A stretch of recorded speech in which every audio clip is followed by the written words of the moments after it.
जय श्री कृष्णा। आप अकेले कमाते हो और पूरा घर खाता है, तो इस बात का कभी घमंड मत करना। ऊपर वाले को धन्यवाद कहना कि इस भले कार्य के लिए ईश्वर ने आपको चुना है।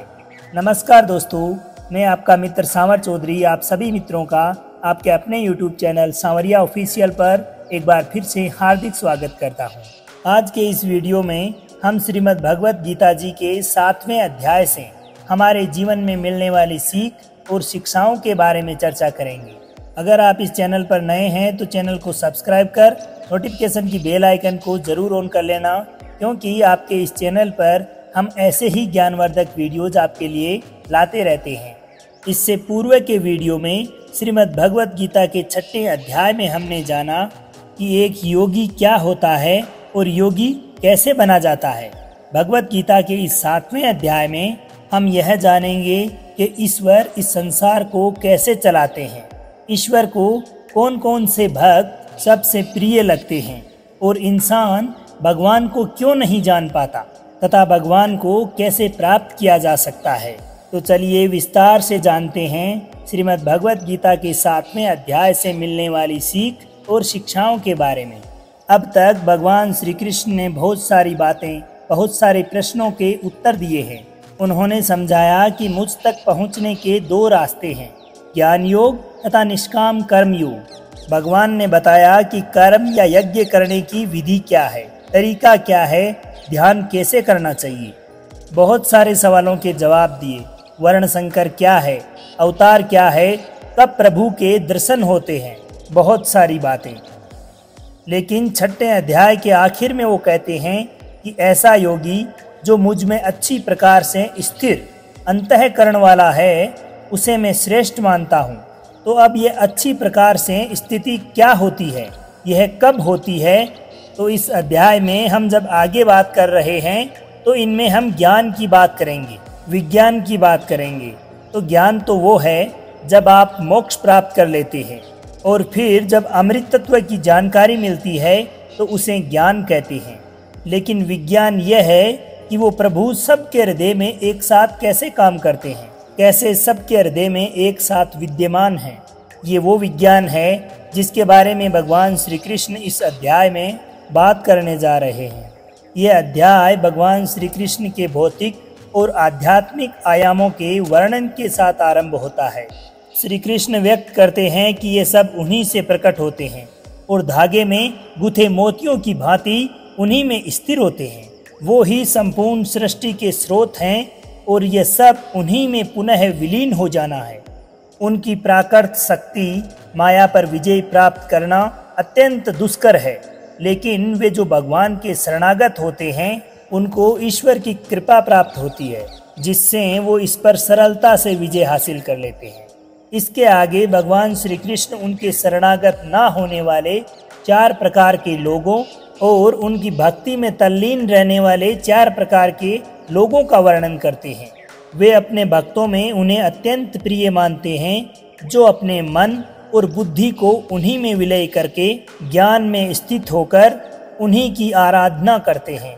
कुछ लोग जिनकी बुद्धि सांसारिक कामनाओं द्वारा हर ली जाती है, वे स्वर्ग के देवताओं की शरण में जाते हैं, किंतु ये स्वर्ग के देवता केवल अस्थायी भौतिक सुख प्रदान कर सकते हैं, और इस प्रकार से प्राप्त इन क्षणभंगुर सुखों को भी वे भगवान से शक्तियां प्राप्त होने पर ही प्रदान कर सकते हैं। इस प्रकार से भक्ति का उपयुक्त लक्ष्य स्वयं भगवान है। भगवान श्री कृष्ण पुष्टि करते हैं कि वे ही परम सत्य और अंतिम गंतव्य या सिद्धि हैं, और सर्वज्ञ, सर्वव्यापक, सर्वशक्तिमान जैसे शाश्वत दिव्य गुणों से भी संपन्न हैं, क्योंकि उनका वास्तविक स्वरूप उनकी दिव्य योग माया शक्ति के आवरण द्वारा आच्छादित रहता है, और इसीलिए उनके अविनाशी दिव्य स्वरूप को सब नहीं जान सकते।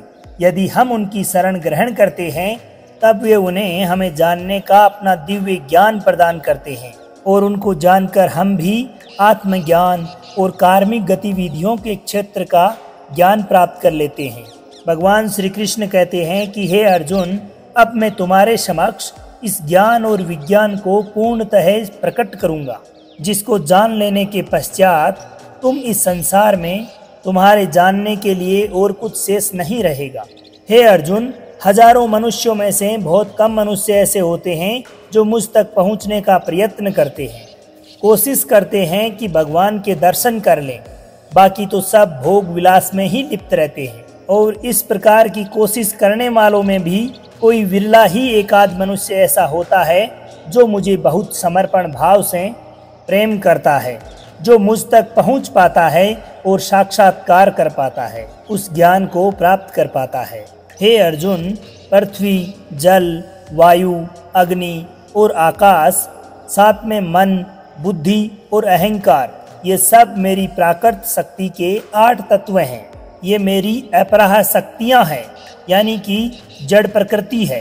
किंतु हे महाबाहो अर्जुन, इसके अतिरिक्त भी मेरी पराशक्ति है, यानी कि चेतन प्रकृति, जिससे संपूर्ण जगत को मैंने धारण किया है, और वो है जीवात्मा।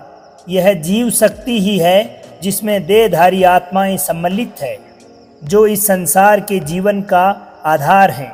ये जो प्रकृति है ये अनादि है, ये अनंत काल से चली आ रही है और चलती रहेगी। यह जान लो कि सभी प्राणी मेरी इन 2 शक्तियों द्वारा उत्पन्न होते हैं। मैं संपूर्ण सृष्टि का मूल कारण हूँ और ये पुनः मुझ में ही विलीन हो जाती है। इसलिए हे अर्जुन, मुझसे श्रेष्ठ कोई नहीं है। सब कुछ मुझ पर उसी प्रकार से आश्रित है जिस प्रकार से एक धागे में गुत्थे मोती होते हैं। आगे भगवान श्री कृष्ण अपने विस्तार को समझाते हुए कहते हैं कि हे कुंती पुत्र, मैं ही जल का स्वाद हूँ, सूर्य और चंद्रमा का प्रकाश हूँ। मैं वैदिक अक्षरों में सबसे पवित्र अक्षर ओम हूँ। मैं ही अंतरिक्ष की ध्वनि और मनुष्यों में सामर्थ्य हूँ। मैं ही इस पृथ्वी की शुद्ध सुगंध और अग्नि में तेज हूँ। मैं सभी प्राणियों में जीवन शक्ति हूँ और तपस्वी का तप भी हूँ। श्री कृष्ण आगे कहते हैं कि हे अर्जुन, ये समझ लो कि मैं सभी प्राणियों का आदि बीज हूँ। मैं बुद्धिमानों की बुद्धि और तेजस्वीन का तेज हूँ। वो कहते हैं कि ये जो प्रकृति है यह 3 गुणों वाली है, त्रिगुणात्मक है। वे इसको परिभाषित करते हुए कहते हैं कि ये 3 प्रकार के गुण, सतोगुण, रजोगुण और तमोगुण, मेरी शक्ति से ही प्रकट होते हैं। ये सब मुझ में है, लेकिन मैं इनसे परे हूँ। माया के इन 3 गुणों से ये जो सृष्टि है, ये जो जगत है, ये मोहित हो रही है। ये संसार इन 3 गुणों में ही मोहित होकर रहता है। इसलिए लोग मुझे समझ ही नहीं पाते, क्योंकि मैं इन 3 गुणों की त्रिगुणात्मक प्रकृति से ऊपर हूँ। श्री कृष्ण इस अध्याय में ज्ञान की भी बात करते हैं, विज्ञान की भी बात करते हैं। वे कहते हैं कि प्रकृति के 3 गुणों से युक्त मेरी देवीय शक्ति माया से पार पाना अत्यंत कठिन है, किंतु जो मनुष्य मेरे शरणागत हो जाते हैं वे इसे सरलता से पार कर सकते हैं। और इस मायाजाल में फंसे हुए मूर्ख लोग मेरी शरण में नहीं आ पाते। भगवान श्री कृष्ण आगे कहते हैं कि हे कुंती पुत्र, 4 प्रकार के लोग मेरी शरण में कभी नहीं आ पाते। वे जो ज्ञान से वंचित है और जो अपनी निकृष्ट प्रवृत्ति के कारण मुझे जानने में समर्थ होकर भी आलस्य के अधीन होकर मुझे जानने का प्रयास तक नहीं करते, और साथ ही वे जिनकी बुद्धि भ्रमित है और जो असुरी प्रवृत्ति के हैं। आगे कहते हैं कि हे भरत श्रेष्ठ अर्जुन, इनके विपरीत 4 प्रकार के लोग हैं जो मेरी भक्ति में लीन रहते हैं। कोई दुख और संकट में याद करने वाला, कोई ज्ञान की जिज्ञासा रखने वाला अर्थात मुझे जानने की इच्छा रखने वाला जिज्ञासु, कोई इस संसार के स्वामित्व की अभिलाषा रखने वाला, और कोई जो मुझे पहले से ही जानने वाला परम ज्ञान में स्थित ज्ञानी। इन चारों में से भी मैं उन्हीं को श्रेष्ठ मानता हूँ जो ज्ञान युक्त होकर मेरी आराधना करते हैं, मुझे भजते हैं और दृढ़तापूर्वक अनन्य भाव से मेरे प्रति समर्पित होते हैं। मैं उन्हें बहुत प्रिय हूँ और वो भी मुझे अत्यंत प्रिय है। ये चारों ही तरह के भक्त दयावान होते हैं, लेकिन ज्ञानी पुरुष तो मानो जैसे मेरा ही रूप हो। और उन ज्ञानियों में भी जो व्यक्ति मुझे बहुत सारे जन्मों पूर्व से मानता आया है, वह मृत्यु के पश्चात भी मुझ में ही आ जाता है। दोस्तों, मुक्ति और भोग ये दोनों ही भगवान से ही मिलते हैं। तो फिर सभी को एकमात्र परमात्मा का भजन करना चाहिए, ध्यान करना चाहिए। लेकिन फिर भी न जाने लोग इधर उधर क्यों भटकते हैं। इसी प्रश्न को यहाँ 7वें अध्याय में भगवान श्री कृष्ण लेते हैं और इसे स्पष्ट करते हुए बताते हैं कि आप जहाँ जहाँ भी जा रहे हैं वहाँ वो तो हैं, परंतु वो तरीका, वो विधि सही नहीं है। भगवान कह रहे हैं कि कामनाओं ने यानी कि इच्छाओं ने जिनके दिमाग को हर लिया है, वो मुझसे भिन्न जो बाकी के देवता हैं उनके लिए जो नियम बने हैं उनकी शरण में चले जाते हैं। जो भक्त अपनी इच्छा पूर्ति के लिए जिस देवता के स्वरूप को जिस श्रद्धा के साथ पूजना चाहता है, मैं उसी देवता के प्रति उसकी श्रद्धा को स्थिर कर देता हूँ और वो भक्त उन्हीं देवताओं को प्राप्त कर जाते हैं। लेकिन ये फल ज़्यादा समय तक नहीं रहता। और अगर कोई भक्त किसी भी प्रकार से केवल मेरी ही पूजा करता है तो उसे मैं अपना ही बना लेता हूँ। जो मूर्ख व्यक्ति मुझे जन्म लेने वाला और मरने वाला मानते हैं वे मुझे कभी प्राप्त नहीं कर पाते। मैं भूतकाल, वर्तमान और भविष्य को पूर्ण रूप से जानता हूँ, जबकि श्रद्धा रहित लोग मुझे भी नहीं जान पाते। आखिर कोई भगवान को क्यों नहीं जान पाता? इस पर भगवान श्री कृष्ण कहते हैं कि हे अर्जुन, हे भरतवंशी, इच्छा और द्वेष से संसार के जितने भी मनुष्य या प्राणी हैं, नर नारी हैं, सब मोह को प्राप्त हो रहे हैं, इसलिए वे मुझे नहीं जान पाते। तो क्या कोई भी भगवान को जान नहीं पाएगा? तो इस पर भगवान श्री कृष्ण कहते हैं कि जो व्यक्ति पुण्य कर्म, जिसे आराधना कहते हैं, मेडिटेशन कहते हैं, योग कहते हैं तथा ध्यान, अभ्यास अथवा चिंतन कहते हैं, जो ऐसा कर रहे हैं, जिन भक्तों ने अपना पाप नष्ट कर दिया है, वो इस मोह माया के संसार से मुक्त होकर के अंत में दृढ़ता के साथ उसी रास्ते पर टिके रहकर मुझे भजते रहते हैं और मेरी शरण में आकर के इस चक्कर से, जिसे जन्म मृत्यु का चक्र कहते हैं, इससे मुक्ति पाने के लिए प्रयत्न करते हैं, प्रयास करते हैं। जो भक्त इस सांसारिक मोह माया को छोड़कर श्रेष्ठ कर्मों का आचरण करके मेरी भक्ति करता है, वो अंततः इस जन्म मरण के चक्कर से, इस मृत्यु के चक्कर से मुक्त होकर मुझ में ही समाहित हो जाते हैं।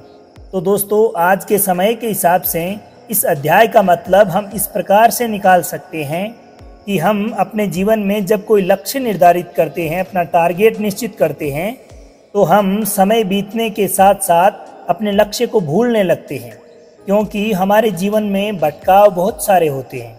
जैसा कि भगवान श्री कृष्ण ने बताया कि मायाजाल में फंसा हुआ व्यक्ति भगवान को भूल जाता है। ठीक उसी प्रकार से कई बार बहुत मेहनत करने वाला व्यक्ति भी राह से भटक जाता है और सोचने लगता है कि ये लक्ष्य आदि सब बेकार है, जिंदगी के मजे लो, कल को पता नहीं रहूं या ना रहूं। और ऐसी ही सोच रखने वाले लोगों को श्रीमद् भगवत गीता जी में मूर्ख बताया गया है, जो इतना भी नहीं जानते कि जीवन के इस प्रकार के भटकाव तो खुद मेहनत करने वालों के जीवन में उनको आजमाने के लिए आते हैं। या तो इंसान इस प्रकार के भटकावों में विचलित हो जाएगा या इनको पार कर जाएगा। और इस तरह से लगातार बिना भटके जो कठोर परिश्रम करता रहता है, अपने टारगेट को हमेशा अपने ध्यान में रखते हुए निष्काम भाव से अपने कर्म में लगा रहता है, उसी को जीवन में सफलता मिलती है। दोस्तों, मैं आशा करता हूँ कि आपने इस वीडियो से बहुत कुछ सीखा होगा। अगर आपको वीडियो पसंद आई हो तो लाइक शेयर जरूर करें और कमेंट में जय श्री राधे लिखें। अब आपके मित्र सांवर चौधरी को आज्ञा दीजिए। मिलते हैं श्रीमद् भगवत गीता जी के 8वें अध्याय में। तब तक के लिए खुश रहिए, मुस्कुराते रहिए, जीवन में आगे बढ़ते रहिए और प्रेम से बोलिए श्री राधे राधे।